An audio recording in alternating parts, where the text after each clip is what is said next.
sweet like a buttercup. You're a Barbie doll. Show them all what I'm made of. Strut down the hall. Won't stop till I get enough. All right, so today we're going to time travel. Ooh, time travel. Yeah, back about 3,000 years to the Right. Caucasus Mountains. Wow. And we're going to be doing a deep dive into this fascinating Bronze Age fortress. A fortress. Yeah, it's called Dmanisis Gora. Okay, I've heard of that. Yeah, and it's so big it took drones to figure out just how massive it actually is. Really? Drones. I know drones are used in archaeology a lot these days, but... Yeah, so the crazy thing is researchers were already at the site back in 2018. Yep. And they were like walking around, doing their mapping. Right, meticulous, yeah. Yeah, exactly. And they thought they were seeing the whole thing. Oh, wow. So they were totally clueless. Yeah, About how much bigger it actually was. they were just working with what they could, some walls, a few structures here and there. I guess all the trees and stuff must have been in the way. Yeah, the article mentions dense vegetation. Right. Yeah, but also like the sheer scale of the site. It was just So they had no idea. no idea. Wow. So then they brought in the drones, and that's when everything changed. Ah, the drones. That's got to be so cool to see that kind of technology being used. I know, over 11,000 images captured by drones. Yeah. And then all those images stitched together like a giant puzzle. Oh, wow. I can't even imagine. And then boom, there's this massive fortress revealed. I bet that was a mind-blowing moment for those researchers. I know, right? So it wasn't just about finding a few more walls or something. It Right. was like, whoa, this thing is way bigger than we ever thought. So how big are we talking? The fortification wall, it's over a half-mile long. Wow, that is massive. Yeah, one of the biggest fortresses in that whole Caucasus region. It really makes you rethink what life must have been like back then. I know, I'm getting those like Indiana Jones vibes. Yeah, I know what you mean, except instead of a whip and fedora. It's drones and laptops. Yeah, high-tech Indiana Jones. Exactly. And the location is perfect for it too. Caucasus Mountains. Oh, yeah, right. That border between Europe and Asia. Yeah, crossroads of so many different cultures. Yeah, I bet there are so many stories hidden in those walls. Oh, definitely. Okay, so speaking of walls, Yeah. the article says they're seriously impressive. Oh, yeah. 6 feet thick. Really? Yeah, made of boulders and mortar. Wow, they weren't messing around? No, they weren't whoever they were building those walls against. It makes you wonder, who are they so worried about? I know, right?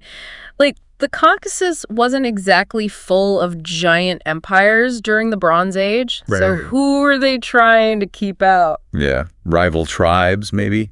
Raiders? Mm-hmm. Or something else entirely? That's the big question. And here's another mystery for you. Okay. The article says the outer wall had way fewer artifacts. That's interesting. Yeah, like it wasn't as densely populated as the inner fortress. So maybe it wasn't a permanent living space. Yeah, that's one theory. Okay, I like where this is going. Yeah, some archaeologists think it might have been seasonal housing.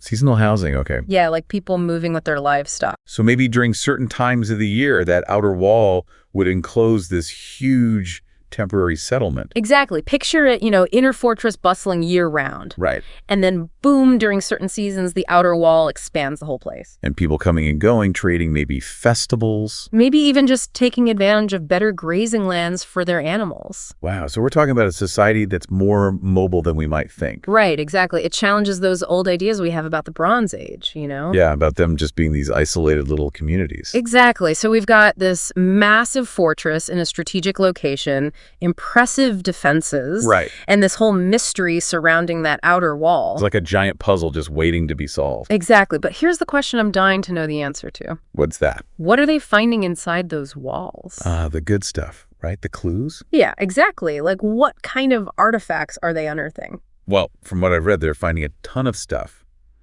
Pottery shards, animal bones, tools, even remnants of hearths. Wow. So each one of those objects is like a little window into the past. Yeah, it's like having a direct connection to the people who live there. And all those little pieces help us build a bigger picture of what life was like. Right. And the amount and variety of artifacts, it suggests a really vibrant and complex society. It makes you want to grab a shovel and join the dig, right? I know, me too. All right, so we're going to take a quick break and then we'll come back and dig deeper into those artifacts. Sounds good. I can't wait.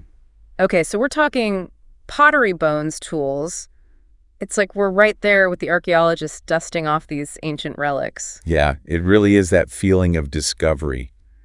And each artifact has a story to tell, like the pottery, for instance. Oh, yeah, the pottery. What can we learn from that? Well, by analyzing the style, the materials, Even the residue left behind. Residue. Yeah, like what was actually in the pots, Ah, I see. We can learn about their craftsmanship, their trading networks, even their culinary practices. So you're telling me a simple potsherd can tell us what these people were eating 3,000 years ago? Pretty much. Yeah.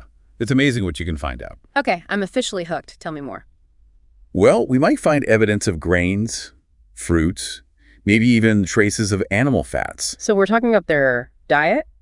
Exactly. And their agricultural practices, too. Are they growing crops, herding animals, trading for exotic ingredients? It all starts to come together. Wow. And what about the animal bones? I imagine they paint a pretty clear picture of the local wildlife. Definitely. The types of animals present can tell us a lot about the environment and how humans interacted with nature back then.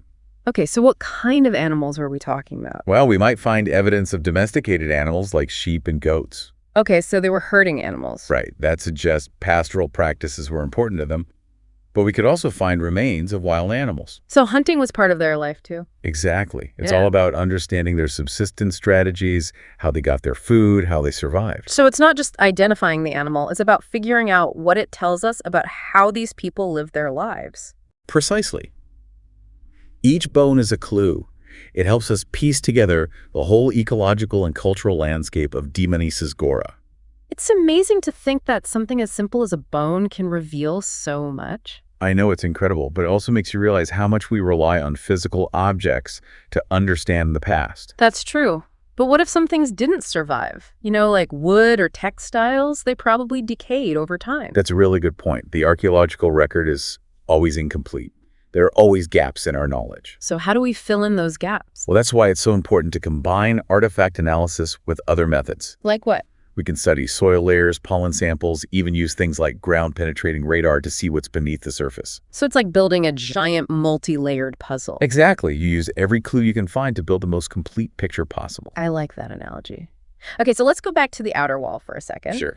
You mentioned seasonal housing as one possibility for why it had fewer artifacts. Right. But were there any other theories out there? Any disagreements among the experts? Well, some researchers think the outer wall might have been more about defense. Defense? Yeah, like a buffer zone to slow down attackers. So it wasn't really a place where people lived? Not permanently, no. Mm-hmm. It might have been more of a strategic space designed to protect the inner fortress. Ah, that makes sense. So instead of a bustling settlement, it was more like no man's land. Yeah, something like that. And it just shows you how important it is to consider different interpretations. We might never know for sure what the outer wall was for, but that's part of what makes archaeology so interesting. It's true. It's like we're trying to piece together a puzzle with some missing pieces. Exactly. But with each new discovery, we get a little bit closer to understanding the past. It's like we're looking through a keyhole into a world we can never fully experience. That's a great way to put it. And with each artifact we unearth, that picture becomes a little clearer, a little more vibrant. Okay, so let's shift gears for a moment and talk about the bigger picture. Great. This discovery at Dmanisis Gora, this massive fortress revealed by drones, what does it tell us about the Bronze Age in this region? Does it change our understanding of this period? Well, for one thing, it makes us rethink the scale and complexity of settlements during the Bronze Age. We often think of this time period as one of small, isolated communities. Right, kind of primitive almost. Yeah, but Dmanisis Gora suggests something much more sophisticated. It suggests a level of social organization and resource management that we might not have imagined before. So we're not just talking about a few families huddled together for protection. No, this was potentially a center of trade, a place where different groups interacted, shared ideas, and built a more complex society. So it challenges that idea of the Bronze Age as a period of simplicity or stagnation. Exactly. Instead, we see evidence of innovation adaptation and a real interconnectedness between communities. And all of this was made possible because of technology. Right. Without those drones, Dmanisis Gora might have remained a small, insignificant site. We wouldn't have had any idea of its true size and importance. It's amazing to think about how technology is changing the way we study the past. It really is. It's like having a whole new set of tools to unlock the secrets of history. Okay, before we wrap up this part of our deep dive, Yep. what's one big takeaway you hope our listeners will remember? Well, I think the most important thing is that history is constantly evolving. New discoveries can overturn old ideas and change our understanding of the past. Like this discovery at Dmanisis Gora. Exactly.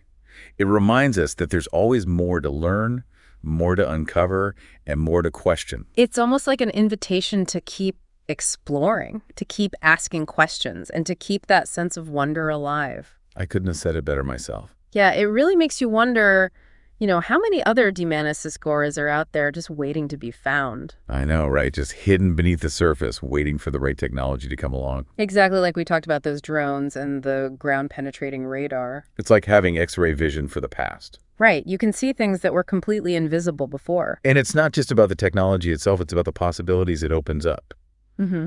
Yeah, like the questions we can ask and the connections we can make. Exactly like with Dmanisis Gora, we've been talking about pottery shards and animal bones. Right.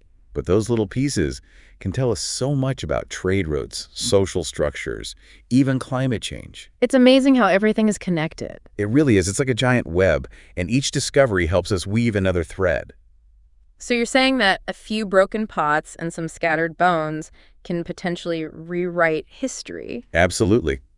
They can challenge our assumptions, fill in the gaps in our knowledge, and give us a more complete picture of the past. That's pretty powerful stuff. It makes you realize that archaeology is more than just digging in the dirt. It's about solving mysteries, piecing together evidence, and using our imaginations to bring the past to life. And it requires a lot of collaboration, right? Oh, definitely. We need historians, scientists, anthropologists all working together to understand the full story. It's like a team effort. Exactly. Everyone brings their own expertise to the table, and together we can make some incredible discoveries. Speaking of discoveries, I have to admit I'm still fascinated by that outer wall at Dmanisis Gora. Oh yeah, the mystery of the outer wall. Was it a seasonal settlement? A defensive buffer zone? Maybe a bit of both. We might never know for sure, but that's okay. Yeah, it's part of the fun, right? Exactly. The mystery is what keeps us coming back for more. It's what drives us to keep exploring and keep asking questions. So what's next for the researchers at Dmanisis Gora? What are their plans for the future? Well, they're still in the early stages of excavation. They've only explored a small part of the site. So there's still a lot more to uncover. Oh, definitely. They'll be continuing to excavate, meticulously documenting every artifact and every layer of soil. Wow, it sounds like painstaking work. It is, but it's also incredibly rewarding. They'll also be using those high-tech imaging techniques to map the subsurface. Looking for hidden structures, maybe? Exactly.